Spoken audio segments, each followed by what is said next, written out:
Hey guys, Michael from Copper vs Glass. Now a lot of phones came out in 2014, but today we're going to be looking at one of the best budget phones, the Moto G.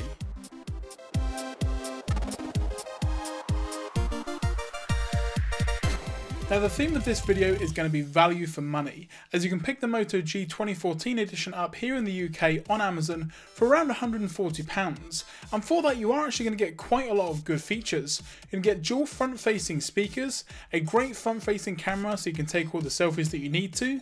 On the bottom of the device is where you're going to find the micro USB for charging and syncing.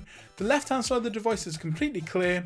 Headphone jack and microphone at the top, and then on the right hand side you've got the power button and also the volume up and down buttons. On the back of the device you've got the 8 megapixel camera, flash, and also the Motorola dimple, which is perfect for actually holding the device. Also on the back of the device, it is completely removable and you can swap out these covers from Motorola, or you can just slap a case on if you need to. Now on the back you are going to get access to dual SIMs, as I've got the UK model, and you're also going to get an SD card which gives you expandable memory up to 64GB.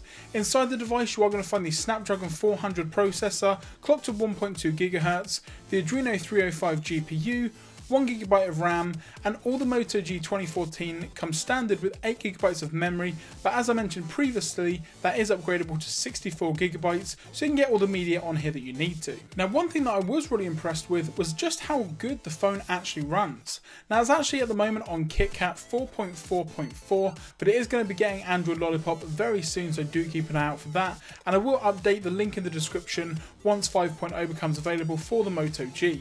Now it's running pretty much stock Android, which is definitely a great feature to have.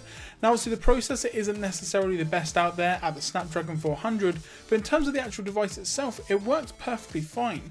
Now you are going to see some stutter and maybe some lag compared to something like the Nexus 5, but keep in mind that that is a device that costs twice as much as the 2014 Moto G, so you can't necessarily go wrong with a device like this. Now you are going to have to make some sacrifices, and unfortunately for the Moto G it is in the camera.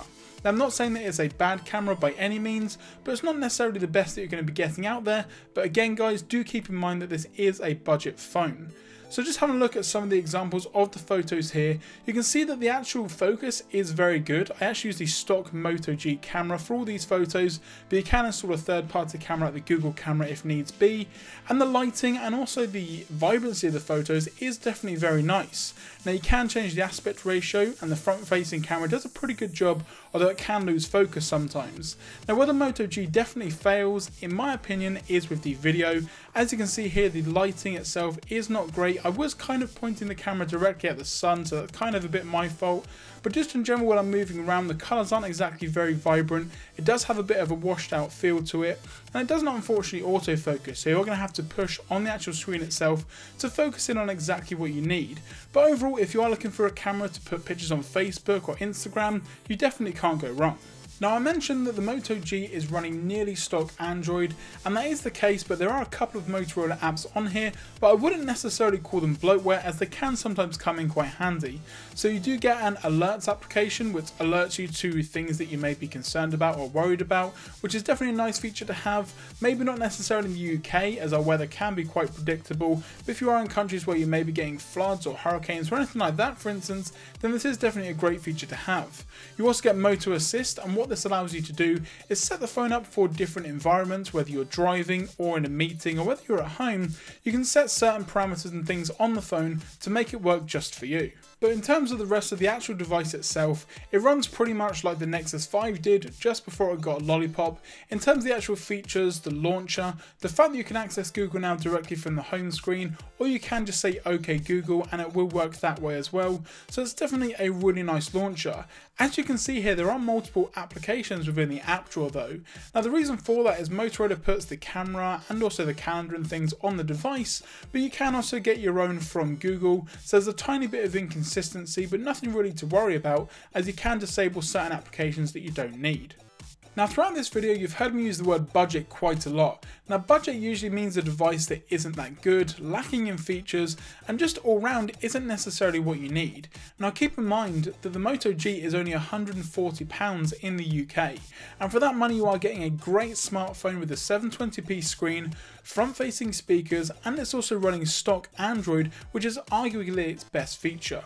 Overall, I would highly recommend the Moto G as your daily driver, or even as a second phone if you don't want to take your more expensive phone out into town or on holiday or anything like that.